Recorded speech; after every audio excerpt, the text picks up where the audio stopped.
રાકેશભાઈનું કહેવું એવું હતું કે જિંદગીમાં પહેલી વખત કીધું ને પહેલી વખત લઈ જાઉં છું એમાં 7 તોલાની લકી ખોવાઈ જઈ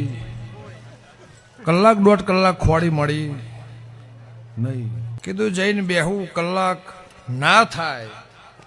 અને મારા સમાચાર લકી ના આવે દુનિયા મળે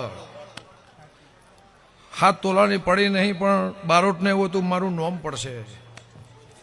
સભાળું આ રોડ આખો ગોંડો કર્યો કલાક દોઢ કલાક 11 વાગ્યાના ખોડે 12:30 વાગ્યા પણ આ જગ્યાએ દેરાહરામ આવ્યા એટલે એમનું મોઢું પડી ગયું મેં બોલાયા મારા જોડે ઉતર્યા લકી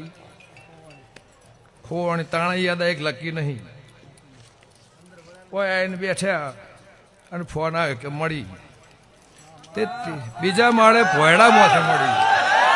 મોણા ખોળવાની એવા વસ્તુ ખોવાય અને જવા દઉં મારી કરશક માતાનો વેણ છે. તો કેમ છે દર્શક મિત્રો, વિડીયોમાં તમારું હાર્દિક સ્વાગત છે. તો મિત્રો વિડીયો છેલ્લે સુધી જોજો, કારણ કે મિત્રો આ વિડીયોમાં શું છે સચ્ચાઈ એ તમને હું બતાવવાનો છું. તો મિત્રો રાકેશભાઈ બારોટને ગમન સાંથલે એમની રમેણમાં બોલાવ્યા હતા અને મિત્રો એવું બન્યું કે મિત્રો રાકેશભાઈ બારોટ ગમન સાંથલને ત્યાં રમેણમાં ગયા અને મિત્રો એવું બન્યું કે મિત્રો 7 તોલાની લકી ત્યાં ખોવાઈ ગઈ અને મિત્રો ગમન ભુવાજી એવું કહ્યું કે બારોટજી તમે ચિંતા ના કરો, તમને તમારી લકી 1 કલાકની અંદર મળી જશે. અને મિત્રો જ્યારે એમ ગોતતા ગોતતા 1 કલાક જે એવી જ થાય છે એવામાં મિત્રો રાકેશભાઈ બારોટ ગમન સાંથલ